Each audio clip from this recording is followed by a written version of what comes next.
The Retro Buzz starts right after this.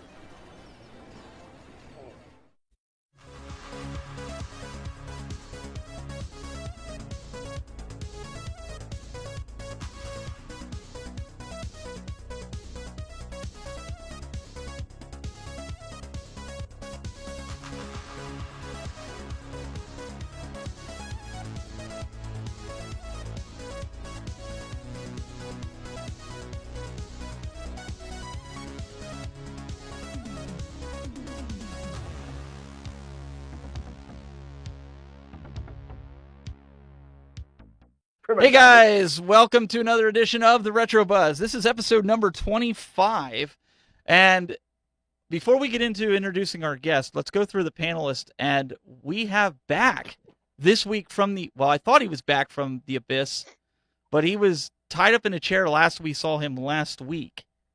What did you do? I was playing a couple of NES games on my arcade machine, and next thing I knew, I got smacked in the back of the head right before the show. Oh my goodness! And he dragged me out. He dragged me out to his house, but I got away, and then he got me again. And then apparently Cole played him. I think he beat him in, I think it was Street Fighter. I think he beat him. But he locked you in the closet. Well, they always said I was always in the closet for one reason or another. It's all right. Mr. Glenn Planamento. Make sure you guys check him out. Also, we've got Mr. Douglas Smith, Mr. COOLTOY himself, with his Mortal Kombat gear. Yep. Remind me to pay Negan $20 for taking care of business last week. I knew it. It had to do with the Sega stuff. I knew it. You got it. We also got with us Daniel is back. Another Daniel is in the house here. He's got some interesting things to show Mr. Piscina when we get to him. And we've also got with us the man from the Disability Upgrades. We've got Mr. Oreo. Angel. Hey. Come on, man. That's going to be your new nickname now. No. I know. I see that. And we've got the man of the hour. We've got Mr. Master Daniel Pesina. Welcome, sir. Johnny Cage himself. Johnny Cage. So we're gonna have some fun today, and this is something I know you've been doing a lot of different shows that have been around the interwebs. I know you were on with P-Dubs, but we wanted to see. Probably going to ask you some things that you probably already had happen. But how did you get into all this? How did you become the legendary Johnny Cage? Yeah, actually, there was a group of friends who hung out together. And one of those guys, we would go to the arcade. We would play Dungeons and Dragons. We collected comic book. My brother was into art drawing. And one of those guys who drew with him, was John Tobias.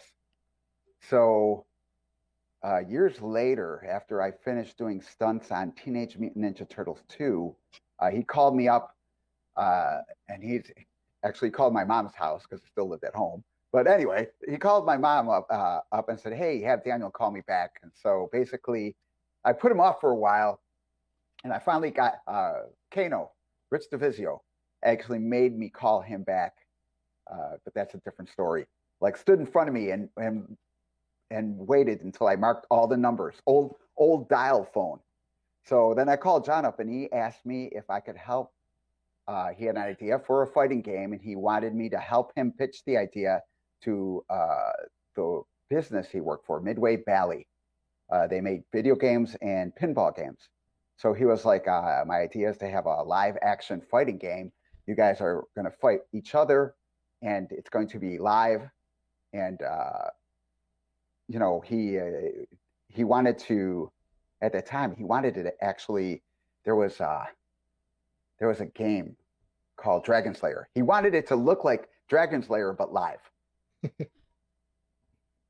That's pretty cool. That's very cool. So you got, I saw pictures on the internet with you on Ninja Turtles where, isn't it one of your buddies was actually Raphael, and you were one of the foot soldiers in that? Actually, Liu Kang is Raphael. Oh, okay, yeah, I knew it was somebody Yeah. that was there. I saw the Luke picture. I Cage. was trying to grab the picture, and I didn't get a chance to grab it. But I'm gonna let these guys ask some questions too, because I know everybody's kind of like Get over here. waiting, and Glenn. Literally, get over here. So since Angel was willing to share the spotlight today with you, we're gonna pass it over to him. I know he's got to look at this guy, the super fan, Mr. Oreo. Look at that. Most of the characters on here is Master Piscina. We got the Johnny Cage somewhere here. Johnny Cage over here. He's Sub-Zero, right the next to the Scorpion. Kano. Yeah, he's everywhere. I mean, I know your brother was raiding, correct? Yeah. My brother's Raiden. Raiden. Which is Right. a character originally I wanted to be Raiden. Right. Yeah. But do you feel that your character is more? I think your character is more iconic, though. Yeah, I got lucky, and again, goofing around when we were first throwing the idea before we actually presented the idea to Midway, to Ed. John goofed around and said, "I'm going to make you Stryker," because I did not want to be Stryker. I wanted to be Raiden, and then I wanted to be the Daniel Rad character, Michael Grimm, I think his name was. Later on, they changed his name to Johnny Cage. But yeah, I wanted to be those characters, and goofing around, John was like, "I'm going to make you be Stryker." And I was like, "Oh, crap," because it was like, generally he's, nothing wrong with a police officer, but a police officer with very little martial art training does not belong fighting hand to hand in a universe of demons and other people who know how to fight. Right. And he later became Cable. Yeah. Correct? Yeah. If I'm not mistaken. Right. I wanted to show you guys an old relic before we move on. I've had this since like years ago. I don't know if you can see this. Oh, yeah. Oh, nice. Mortal Kombat. Angel, did you go see that? That is like, yes, I did. I actually saw this in Radio City Music Hall years ago. I wanted to know, what hands did you have in this tour? Like, did you have to do any of the choreography and stuff like that for this or anything? No, actually, when it came to, after I was done helping create the game in 1 and 2, they started selling off parts to different merchandising and franchising branches. So Midway really didn't have that much to do with the live tour. They sold it off to a different company. Right. So I was kind of removed from that. But I wasn't disappointed too, because I knew those guys really worked hard and didn't get paid a lot. And when you're doing a tour like that, you get injured a lot. I know one of the characters wound up being on the movie, and he wound up being on the series. The guy with the long black hair, braids. I know, and he gets killed in the movie. I think he gets killed by Shang Tsung in the Mortal Kombat 1 movie. So I know he was on the tour and he was on the series. Yeah, I could see his face. I see his face in my mind, and I can't remember his name. But he was also on MAC Masters, right? Yes, he was. But it would have been great. It would have been better to have you there. Oh, would have been thank better you. to have you there. Thank you. Hey, Doug, I know you guys can act away. Well, I was gonna say, Doug, you probably got some questions for him, but I know there's some super chats. If you want to, Doug usually is the guy that handles. You want to plow through them and then hit up any questions you got for Master from Pesina. Dr. Zohar Weisman, we've got Master Piscina. You are a living legend. I love you. You're the best. So high praise from Zohar there. Then we had a question from Peter Griffin Electric Drums. Says, please guys, helps. What is the best, easiest 4-way joystick I can purchase to replace my Arcade 1-Up Pac-Man Cab First Wave cabinet that I can just plug in without doing anything complicated, because I'm not a tech type. Even though it's not a 4-way joystick, I suggested the Sanwa JLF joystick. You can throw a 4-way restrictor on there and make it a piece of cake, but it'll be plug and play for them. So that's typically what everybody goes with for the mod. And then we got one from Arcade Renegade. Says, just want to say thanks to all my friends. So awesome, Braxton.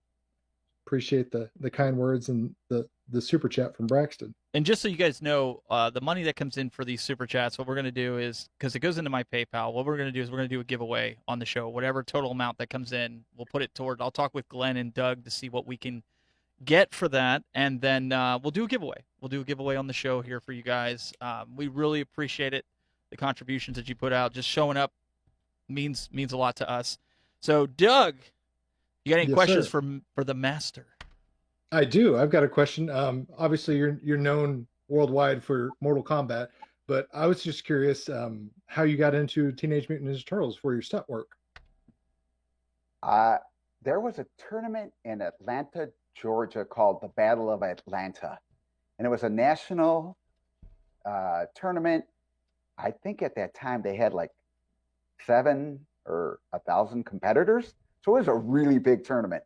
Mhm. And they were there looking around for martial artists to do martial arts stunts. The stunt industry was a little different back then. You really had to know what you're doing, and you'd have to take a hit without complaining, because a lot of the whole thing is like, I'm going to turn sideways.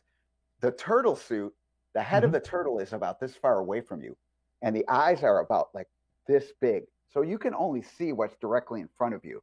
So if you look at the old movie, you'll see us kind of always moving around kind of goofy, because we didn't want to get caught flat-footed, because when the turtle threw the kick, he didn't really know where he was throwing the kick. Our job was to basically jump in front of the kicks, punches, or throws, or anything like that. We had to recognize what was being delivered and then get in front of it. So you needed to know what you're doing. Yeah, And you had to close that distance.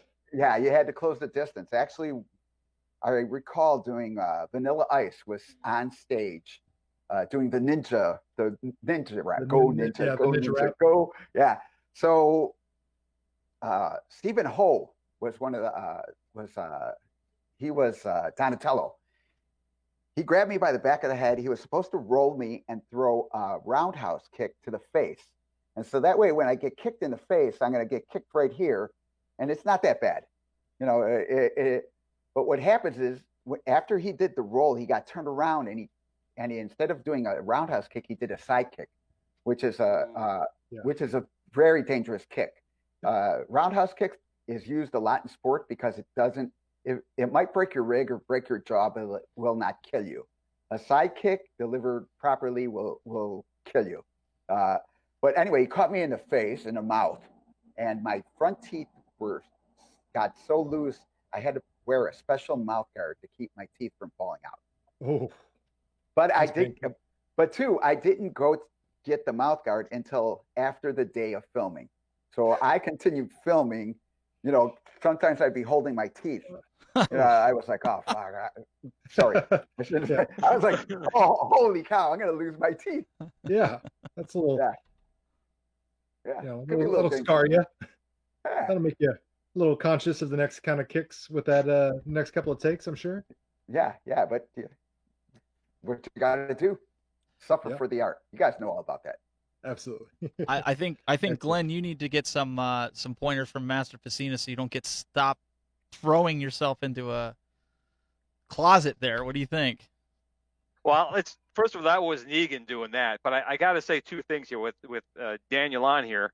I keep saying, you know what, my whole day is just thrown all off here, but I did want to say that Zohar, I got to say, is a huge Mortal Kombat fan, but also Doug is also into the martial arts as well. So I'm sure Doug has got a lot more questions for him over that. Yeah, it's me. I don't have to worry about anything. I got these 2 guns here. I am not. I mean, register weapons. Yeah. Register weapons. Right. See, when the martial artists come to make their punches at me, they can't hit me because I'm too thin. They just go right past every time. So I'm good. but honestly, I did want to ask you one thing seriously, because you started at the beginning, so you were there for Mortal Kombat 1 and 2, right, with the 2 original ones. Those are my personal favorites. You know, those are the ones I grew up on, and they're my favorites. So when you were doing this, obviously you did more than one character, but in doing this, which character was the hardest for you to do? Whether it was a move that they did or just in some mannerism they wanted to have, which one of those characters for you was the most difficult to do? Actually, even though my favorite character is Johnny Cage, because he's the father of all Mortal Kombat characters. With Johnny Cage, we did the whole pathway to the fighting game. He was the experimental guy. We did all the experimentation on Johnny Cage. But I would say the most uncomfortable, and two, at the beginning, so everybody understands, we were filming on concrete, and I was landing and doing flips onto my back and falling on a concrete floor. So that was not as bad as filming the Lin Kuei. What happened was, John and I went to a martial arts store to buy a ninja outfit for the bottom part of the Lin Kuei. So that guy who was going to be the Lin Kuei Scorpion and then later on Sub-Zero is Tony Marquez, Kung Lao. And the day before he was going to film, he dropped a weight on his toe and broke his toe. So he couldn't. And in order to do the martial arts in Mortal Kombat, you had to do everything really, really slow to get a clean image because we were using a non-professional camera. Actually, John Tobias's dad owned the camera that we filmed the first Mortal Kombat on. So it was a high 8, but it wasn't studio quality. So it was like, it was kind of like video. that. Yeah, it's kind of basically. But when we were buying Tony the outfit for the Lin Kuei, there was a price difference between a child's extra large and the adult small. So we decided to buy the child's extra large and let Tony deal with having a tight costume just to save money. But then Tony couldn't do it, so I had to put it on. So I am much broader than Johnny Tony. Cage. So A little tight in the pants. So the first kick I did, I ripped the pants. and then we're in this makeshift studio, and there's no safety pins. I think we have maybe 2 safety pins. So this uniform started ripping and falling all over the place because it wasn't meant for me, and 2, it was really, really inexpensive. But we started putting together with straight pins. So a lot of times when I was filming for the Lin Kuei, I would be getting stuck with straight pins, and that was really uncomfortable. Oh man, The price you got to pay, because again, Mortal Kombat was probably the second motion capture game. I'm not sure if Pit Fighter was first. From Atari, it might have been. Yeah. Right. So you guys are right up there. So it was a brand new technology as well. Doing that motion capture, editing, getting all that inside the game was a very new type of thing. How did it feel like with even the programmers getting that thing going and make sure that everything was fluid and that all the effects were in there? I mean, how did that all stuff progress? It was such a new thing back then. I mean, today it's everything, but back then it was new. Yeah, actually, there was no Photoshop. There was no motion capture like we know today. And they put the balls on your joints in different positions to kind of catch you. This was just videotape, basically. But John and I spent about 5 days, 8 hours a day filming martial art moves and trying to figure out just that process. So we didn't have any programmers in until about the 6th day because there was nothing for them to kind of take a look at. We didn't have anything for them to be like, oh, we need to do this or that. So it took us about 5 days, 5 8-hour days to get to a starting point. And 2, the budget was so cheap that we would tape over moves to save money on tapes. So the original maybe 48, 50 hours of the making of Mortal Kombat is lost forever. It got taped over. Ouch. Wow. Yeah, That's right. and again, when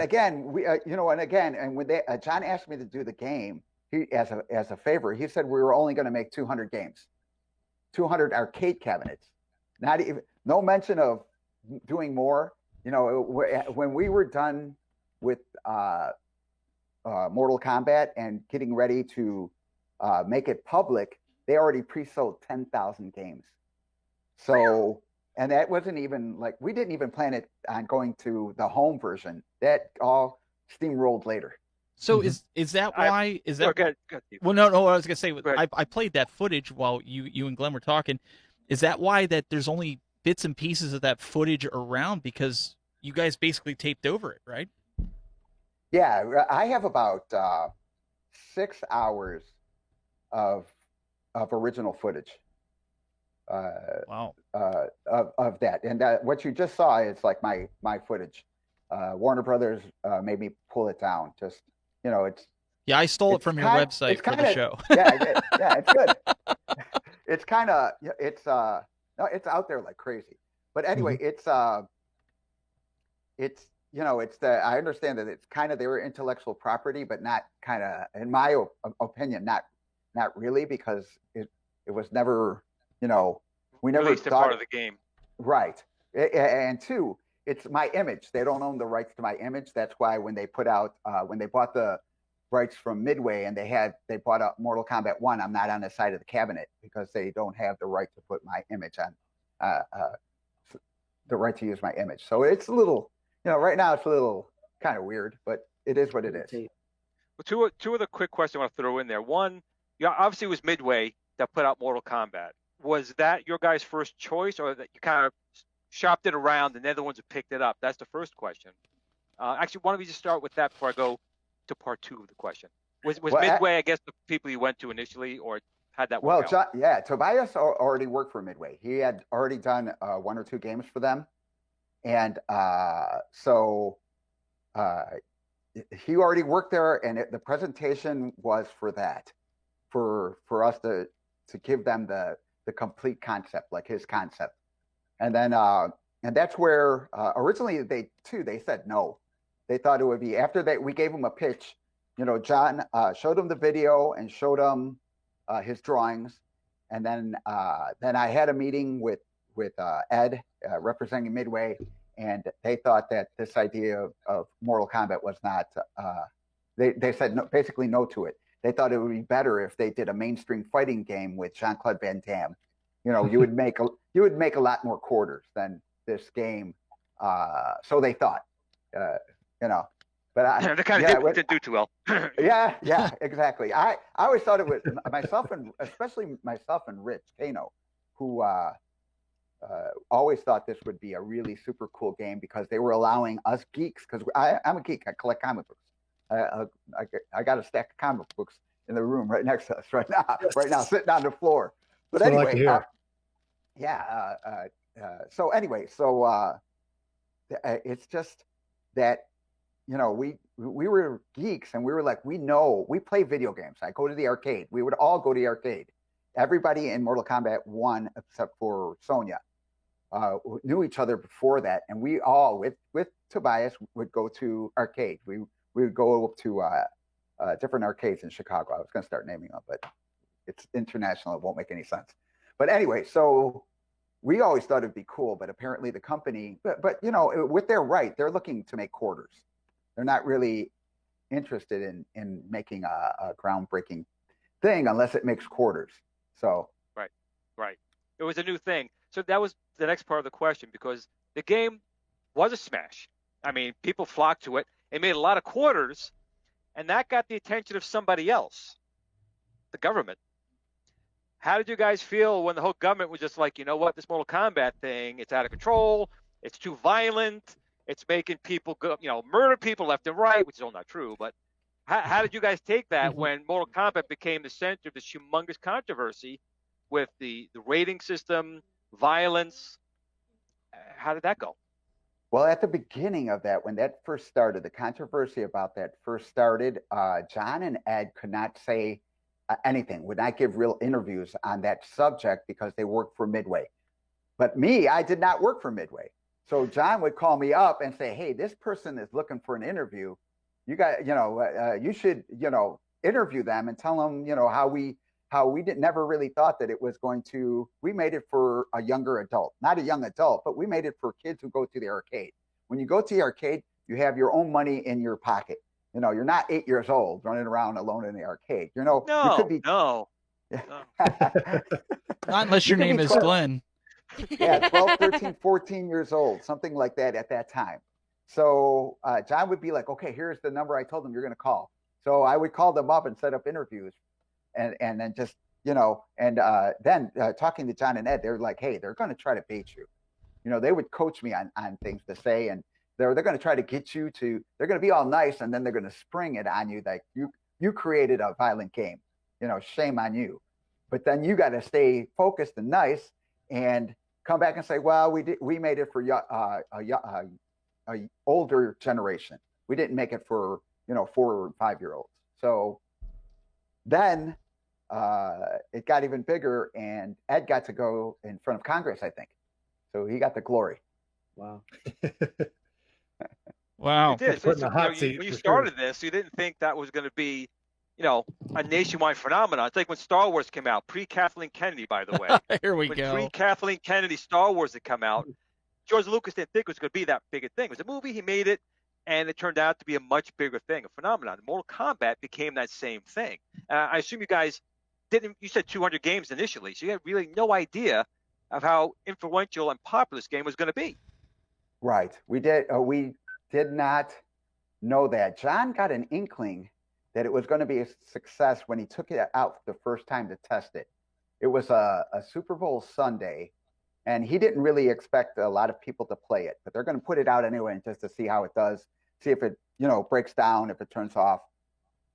So he takes it in the arcade, and he's like, and he tells the story, he's like, man, there was hardly anybody in the arcade. So I take it in there, and about 2 hours later, the arcade calls me up and says, hey, there's something wrong with your machine. And so he's like, oh crap, I got to stop watching the Super Bowl. I'm going to run over there and check out the machine. So he looks at the machine, it looks good, and he opens the coin box, and the coin box is filled. What happens is when the coin box gets filled, you can't play the game because it can't take any more quarters, so it turns off. So John empties it, and he looks around, and the place is still not that hopping. There's some people there, but there's not a lot. And he's like, okay. And about another 2 hours later, he got a call again. Hey, there's something wrong with the machine. And he's like, oh boy. And he goes out. First thing he does is look at the coin box, and it's full. And then he was just like, oh my God. He's like, this is going to be a hit. This is going to be a hit. You know what the big thing about what you just said there is? There's one other machine that did the same thing where they thought it was broke, and when they opened it, it was full of quarters, and that was Atari's Pong. Pong, Mortal Kombat. Both iconic pieces of arcade history, for sure. Yeah, That's exactly it. I love Pong. Don't tell him that. Cool. Please don't do that. Please don't We get can him. have a Mortal Kombat Pong. Bonk. Finish him. Bink. Done. Fatality. Murder. So there was a question in Facebook here from Adam. Let me see if I can grab it. He said he wants to find out more about how his starring role in Press Start came about. Press Start. So basically, I was, I would at the martial arts school. I'm just teaching martial arts. I really don't. Somebody else checks the email at that time, and so I'm playing Halo, and then I get a call and said, "Hey, you should really take a look at this message on that we got on our school, email." And I'm like, "Okay." After I'm done, and so he's like, "You should really take a look at it." So, played Halo until about 3:00 in the morning, and then I kind of looked at the message, and it was a message from Ed, different Ed, and he asked if it was possible if I was interested in having a small part in his independent movie. And he also asked if Carlos was interested, my brother Raiden was interested in doing it. And I was just like, okay, sure, help this guy out if he needs help. I could do some work. So he basically arranged to come into Chicago, and we filmed in my school. At the time, the school was about little over 6,000 square feet. The ceilings were about 22 feet high, so it was a big school. But he had his production crew come in there, and we filmed Press Start. And it was pretty funny because Carlos refused to say his lines. he always wanted to add something to it. He wanted to be like a smart aleck and kind of, goof. And that's too. When we made Mortal Kombat, we were always goofing around. We were always, it was like if you can imagine, if you ever played D&D, Dungeons and Dragons, when you're on a campaign and all that goofing around is happening, that is how we made Mortal Kombat, and also that is how we made our part of that film, Press Start. Very, very cool. Now, I know, generations and generations, things change. And, we've been talking about these arcade one-ups, and I know P-Dubs asked you if you had one of those with the Mortal Kombat.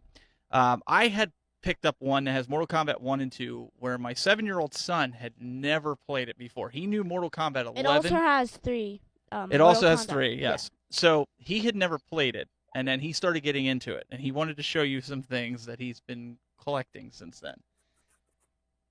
And I think you'll like the first one that he's going to show you here.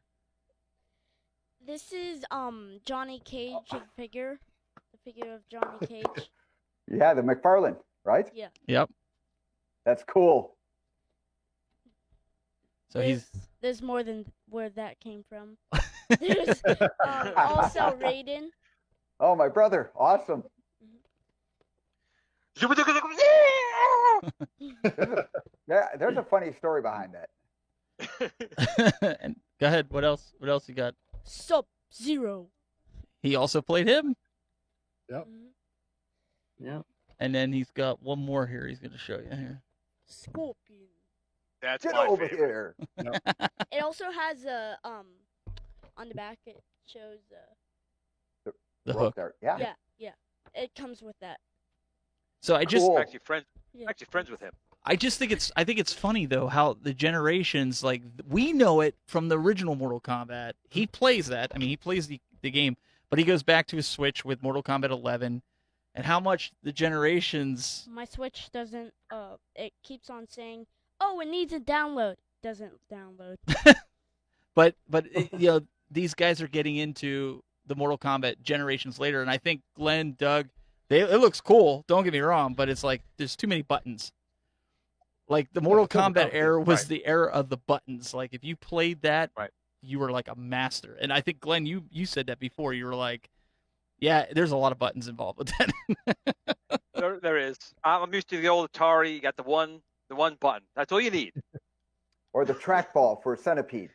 There you go. I'm good at Centipede. Master Daniel, man. Me and you will be getting more like. I mean, I was already there, but dang, buddy, we're right there. You're reading minds. Ooh. Yeah, we are. Angel, you got anything over there beside your? He's looking down. Yeah. At something. I wanted to know. No, I'm here. I wanted to know what was the story there on the Raiden there. With the sound effect? Oh, yeah, Raiden. I guess. Yeah. The Raiden story there. Yeah. So when we were filming Raiden, one of the things was like, so we had different hurdles to get over when filming. One of them was after I did about 50 jump up with my legs tucked, like if somebody's throwing a sweep. John kept on correcting me and saying, "Hey, don't jump too high. If you don't jump too high, because the lighting is only above, it's going to change the color of the top of your head. The top of your head is going to get darker, and we need you to stay all one color, all one like lidded evenly." And so I did a few more jumps, and John is like, "Try to jump and hold yourself up." And then I kind of looked at him and was like, "John, you want me to float?" And he started laughing. He's like laughing. And I was like, what if I jump, you take that motion of jumping, and then I sit on something, and then you catch me on that, like we're sitting on it. So basically, instead of using a chair, I used a staircase, because on a staircase, you have to hold yourself in balance. Like on a chair, it looks like you're sitting on a chair, not actually jumping or flipping. But on a staircase, the way you can put yourself in the position where it looks like you're actually flipping. So anyway, we use the staircase. There it is. We use the staircase for different things. So John told Carlos, "Hey, I want you to come flying at somebody like Superman, like a superhero." flying across the screen because he's a god, so gods can fly. So, Right. so he was going to do this, and then as he's getting on top of the staircase, that top of the staircase, he smashes his nuts, and he goes, "Ah!" So when he rolls off of it, he's like, "Oh!" and he rolls off of it. But every time he got on it, especially Ed, everybody would always go, "Oh, oh." So every time I hear that, "Oh," it reminds me of my brother smashing his nuts on the staircase, creating that move. So I'm always like laugh at that. So yeah, it's pretty funny. So now when you play it and you do it, you know the joke and you start. So let's with that you were saying about the staircase. Let's show this clip here, where it looks like Kano almost falls off the stairs. What happened? It's just a small piece of clip, but He did actually fall off. what happened? Yeah, what happened with that? I saw another clip where he actually fell off. Is there like a story to that too? He just couldn't hold his balance. I think you went over and held him at some point on one of the clips that I seen. So what happened was when we were filming, because I've already filmed Johnny Cage doing a jump, and Rich, everybody on MK1 takes the same martial art style that I did. You know, we all come from 7-Star Praying Mantis, and we did contemporary wushu, contemporary martial arts. Wushu just means martial art. It's not really a style. But anyway, I'm blaming. So my job was to help Rich make Kano look different than how Johnny Cage did his techniques.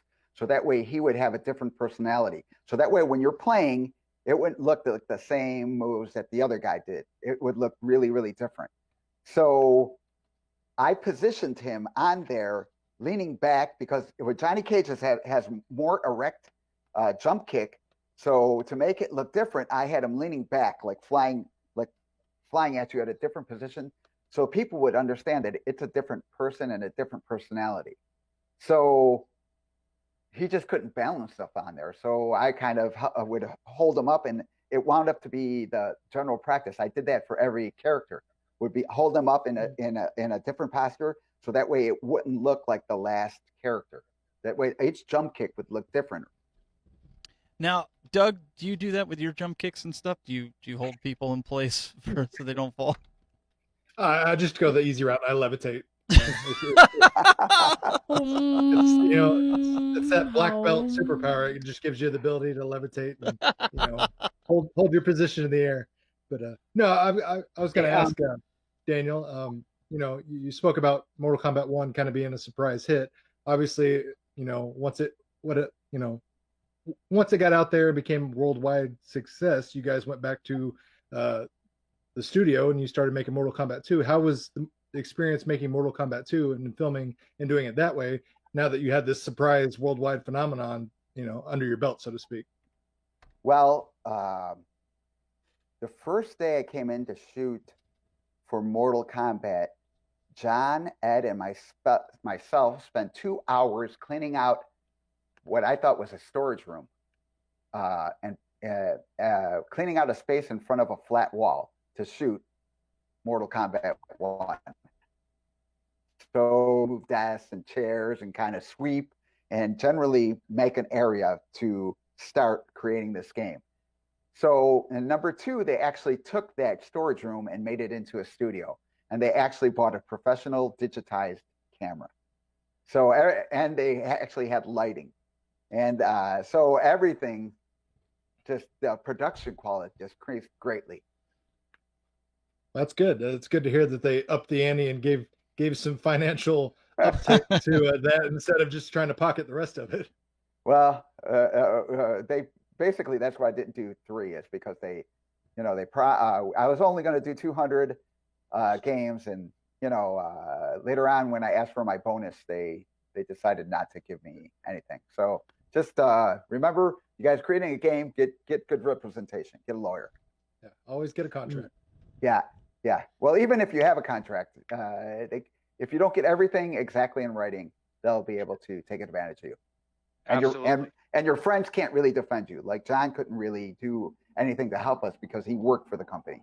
It was the decision of management and the owners to be like, okay, we promised you bonuses, but we didn't put it in writing, so we're not really, those promises are not really on the board anymore. So sad, too bad, That's right?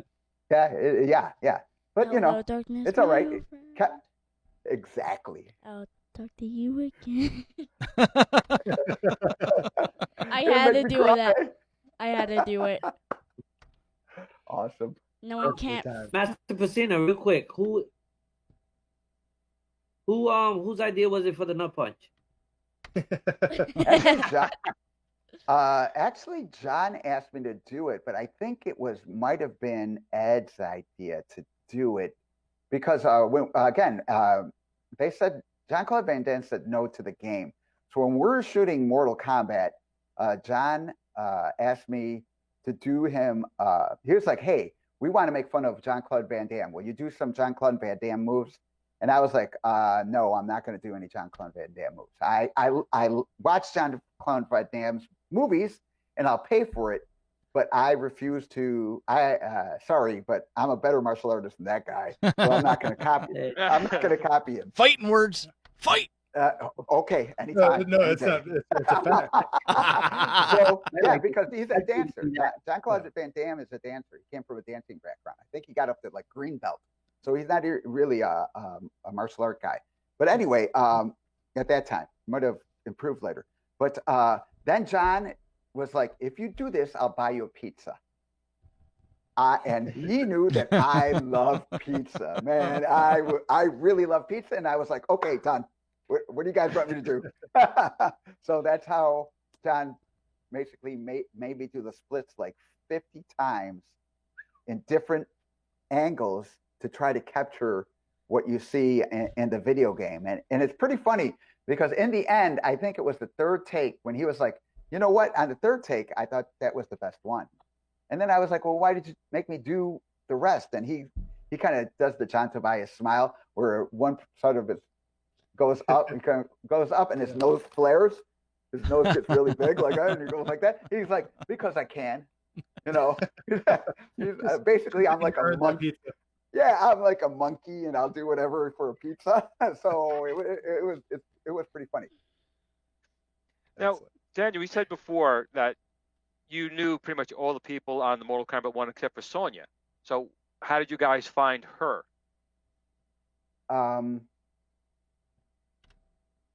Like Was it the like dating app? Hosa? No. She worked. She was an instructor at the gym I worked for.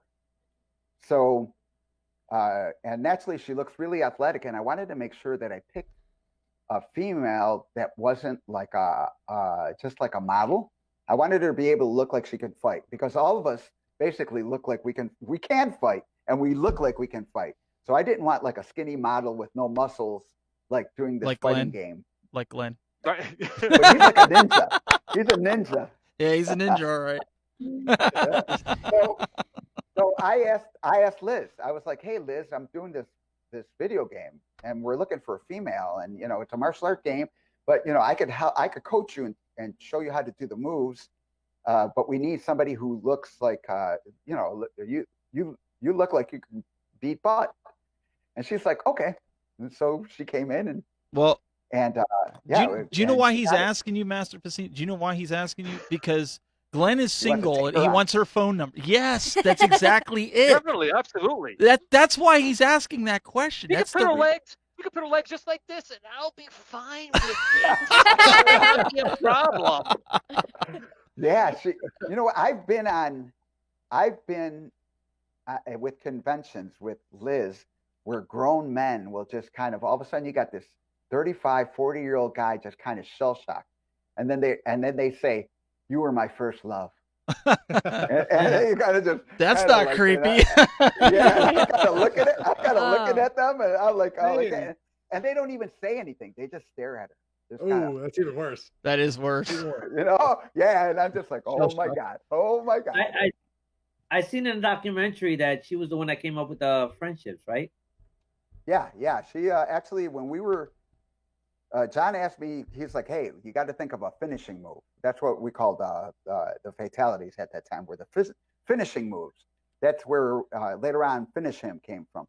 But John was like, think of a finishing move. And I was like, oh, we should do the kiss of death. And as I'm explaining it, Liz comes, she goes, I don't want to kill anybody. She goes, why can't we just be friends? Why can't I give them a flower and everybody could, she's like a hippie. She's like, you know, we could just be friends and peace and love like that. So we all laughed, but in number 2, there was friendships. So it was a good idea. Well, so Nice. before we get to, there's a question in the chat room. Daniel actually has a question for you over here. Go ahead. Did you make the style of the costume? Oh, that's a good question. No, actually, the only costume, well, Johnny Cage's costume came from my closet because it is the 90s and we dressed like that, ridiculously dressed like that in the 90s, you know, in the biker shorts and stuff. Now that apparently they're doing that again with the longer tights. But anyway, so the only thing I did create was the Lin. I had John put the Lin Kuei in. Originally, the ninjas were going to be Japanese ninjas, and John had this drawing that he wanted Japanese ninjas. But part of the agreement to help him pitch this game to Midway and to do the game and help him create the game was he was going to let me put whatever I want into the game. And that would be kind of like, oh, you got to create the game. So I was like, okay, we need to change the Japanese ninjas into the Lin Kuei. And then John was like, the Lin Kuei? And then I proceeded to tell him about the Lin Kuei and took him to the martial arts store where he could buy the book on the Lin Kuei because I wasn't going to lend him my copy because I would never get it back. So, and if you look at the Lin Kuei, they are basically what Noob Saibot looks like. But John added the color. He's like, I want it yellow because otherwise you can't really see what you're doing. He goes, if you're all in black, it's not, people are not going to be able to tell what you're doing. So I have to add some color. So basically the way the Lin Kuei story and the way Scorpion and Sub-Zero and the other ninjas look like is basically my 2 cents into the game. Awesome. Another And question. 2 cents was worth a lot of money back then, by the way. Yeah. Another question. Did you play Scorpion in the Mortal Kombat? Yes, I did. Reptile. I played Scorpion. I played Reptile too. I played Scorpion and Sub-Zero and Reptile. Cheap labor. I was like the cheap labor I was going to say, guy. you're doing everything. Yeah, because I already knew, I was already helping, I was already creating moves and choreographing stuff and figuring out how to make that physical transition look good in the game, that in the end, it was just easier.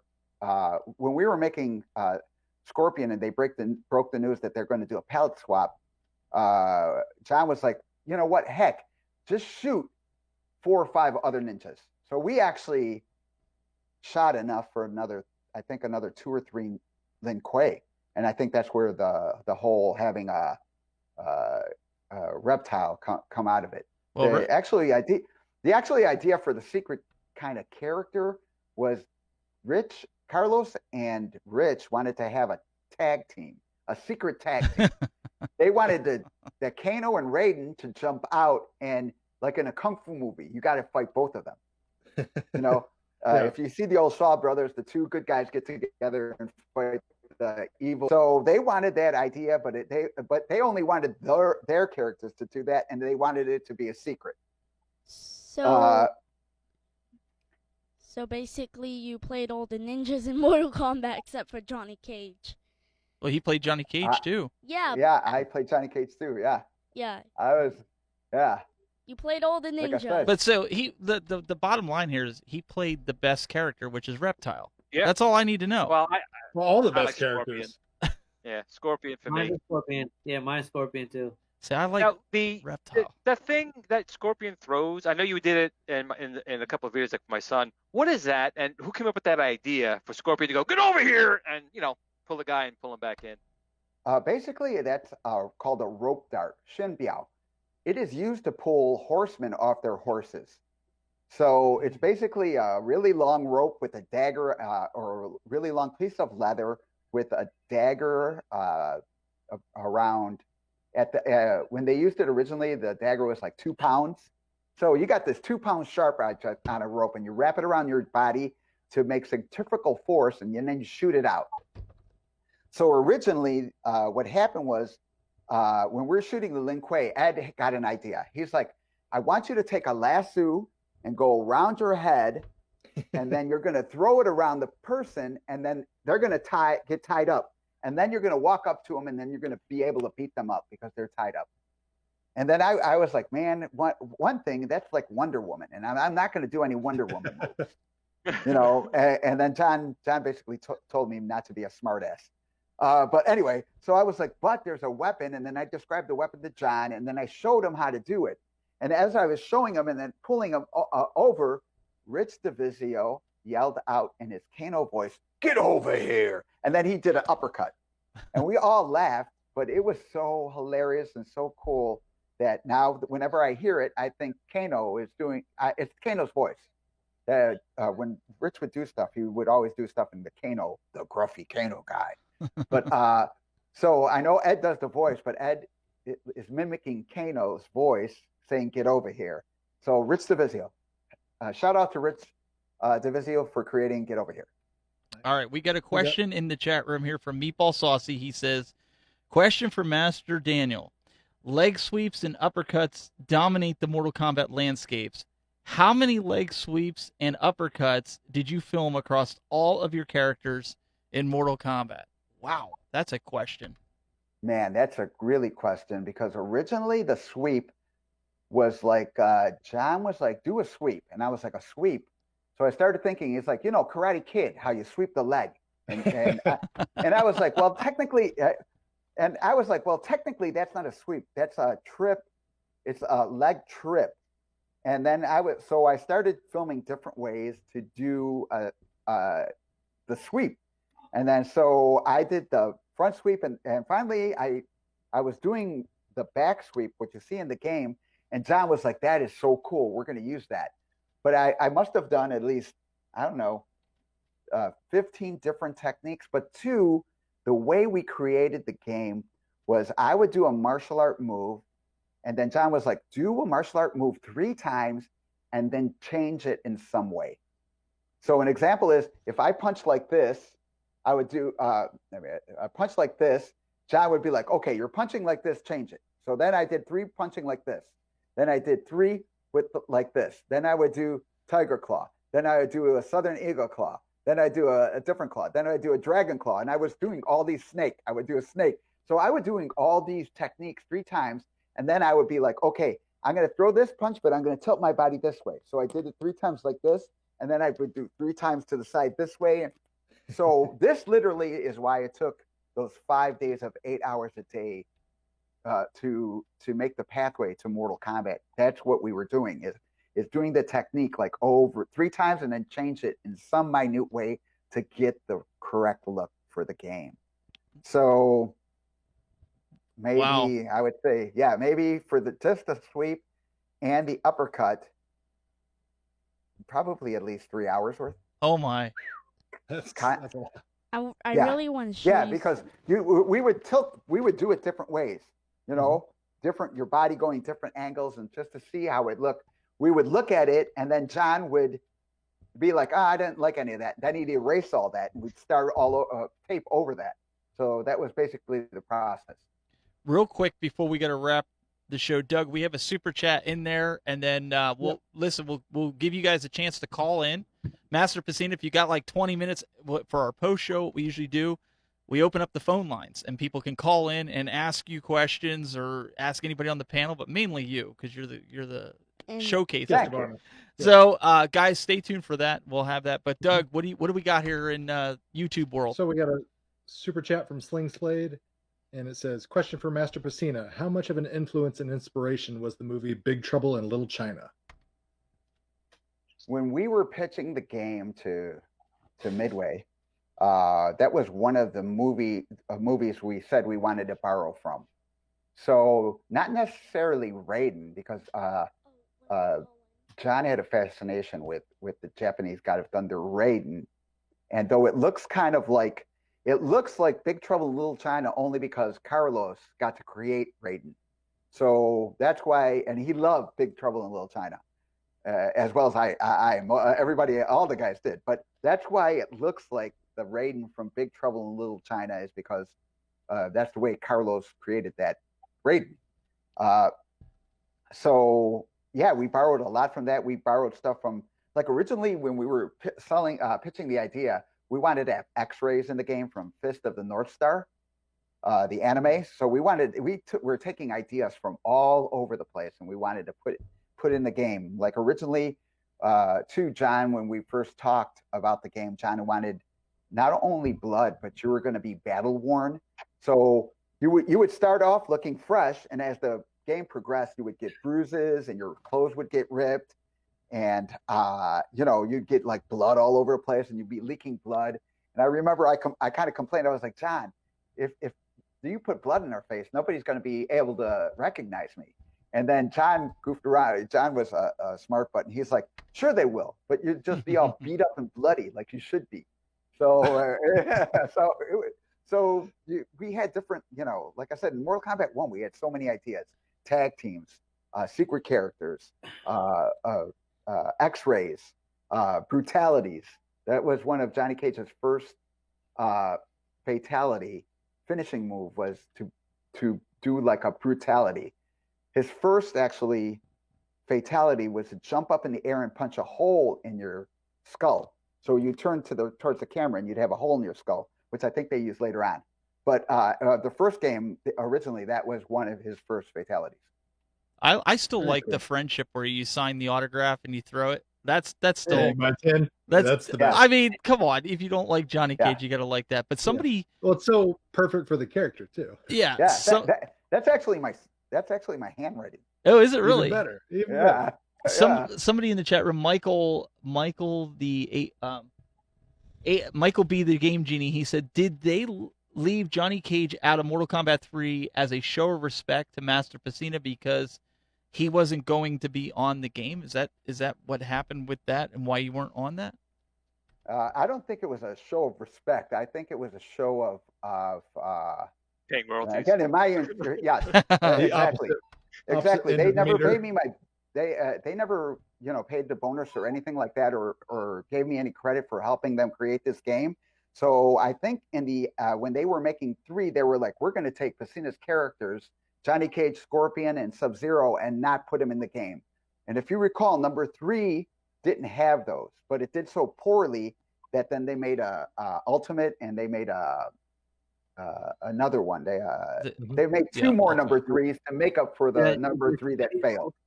So in reality, at least in my opinion and the way I perceive it, is it's more like, oh, we don't need Piscina's ideas, even though they still use my ideas even today. It's kind of weird. Yeah, I have there's a lot I'm sorry, a lot of the stuff that you see in Mortal Kombat now, I'm starting to see that it came from your idea. Yeah, thank you. Yeah, but it's it happens. Go ahead, Glenn. You got the last question before we got to wrap this up. Okay, I think it's a good one. A few people asked me to ask this. It's not coming from me. And Doug and Stephen will tell you, I'm not a Street Fighter fan. I'm definitely a Mortal Kombat guy, and I suck at both anyway. It doesn't really matter. But if you were to be a Street Fighter character, who would you be? Ken. I would be Ken. Wow. He didn't even stop and think about it. He was just like, nope. Bam. So I Ken. Because I played Street Fighter when I was younger. I liked the game, but I didn't like the fact that the martial arts in it didn't look real. They weren't real. Like, nobody would kick that way because you'd break your foot, or nobody kind of like. Who could even stand that way? Look how they stand. They're like, I can't even do it. They're like, twisted sideways. Who does that? But that's all we had, so I love that game.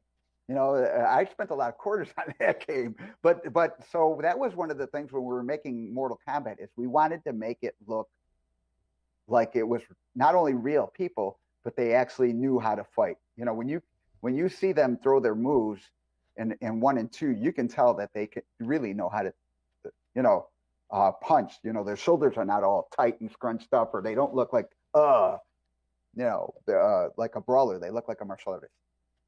Very cool. Well, guys, stick around. We're going to wrap this show up. We really want to thank Daniel Pesina for coming on here. Guys, stay tuned for the post show, those of you that are in the chat. But Master Piscina, we really appreciate you coming on here and having a good chat with us here on this Friday. Anything you want to plug on your website, I'll pull it up here while you talk about that here with what's on your website.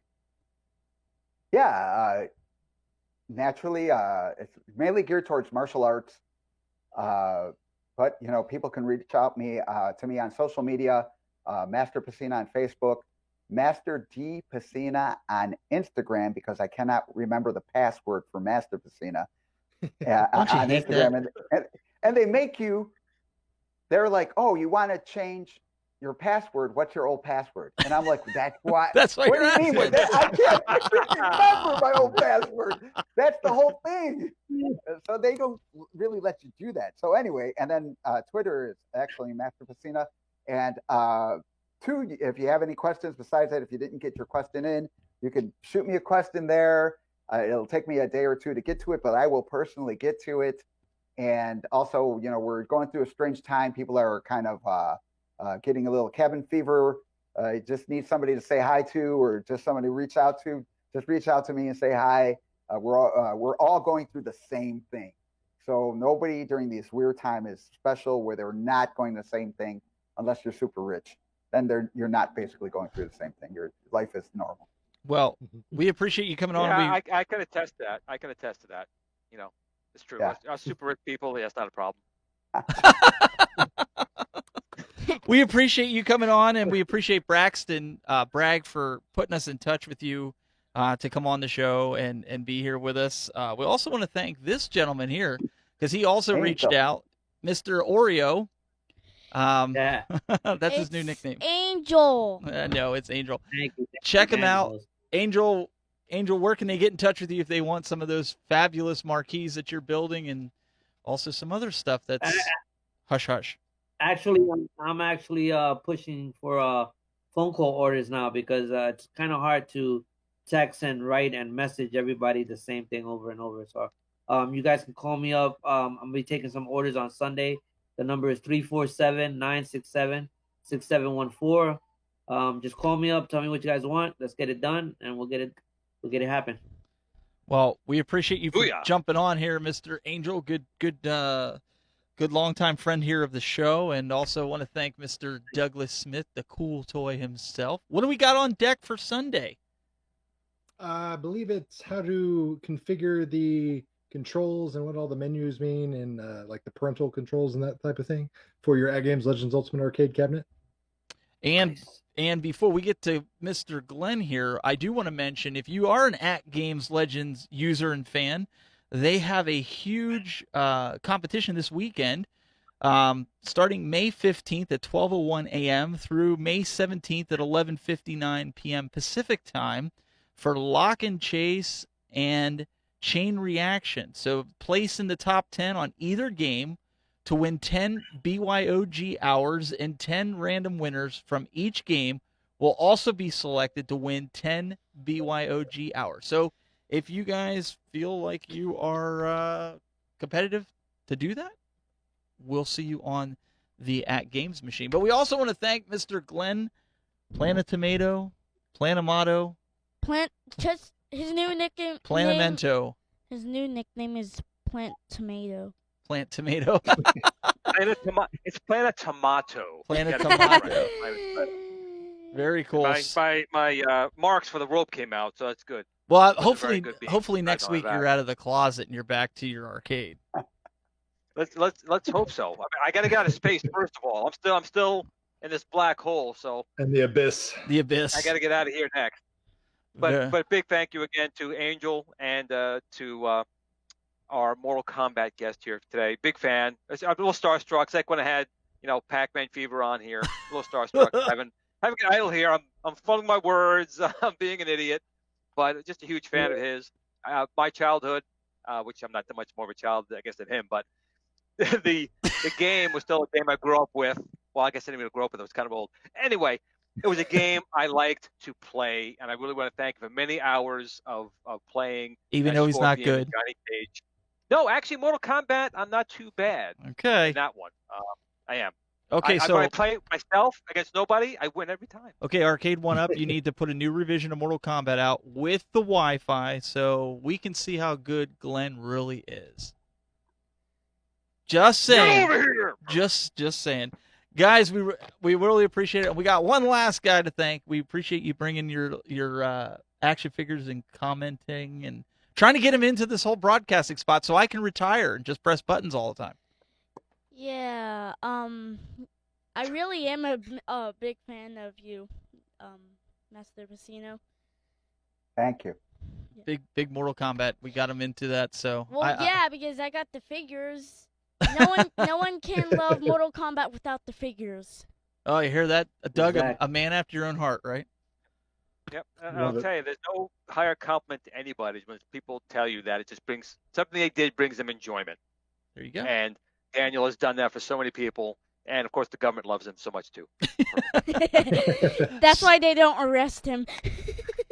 So, guys, we will see you next week for more of the Retro Buzz. Who do we got on deck next week, Glenn? See, I even looked beforehand, so I remember. We have Stephen Cameron on next week, and Stephen runs the ColecoVision Addict and also ran the Xbox Addict websites. But he's got a lot of inside information on the industry that we could probably get out of him. So he's a good Sweet. contact to talk to next week. Yeah. All Drill right. for information. So you guys want to tune in for that. Guys in the chat room, stick around. We're going to bring the phone lines up so you can give us a call, and we'll see you next week for more of the Retro Buzz.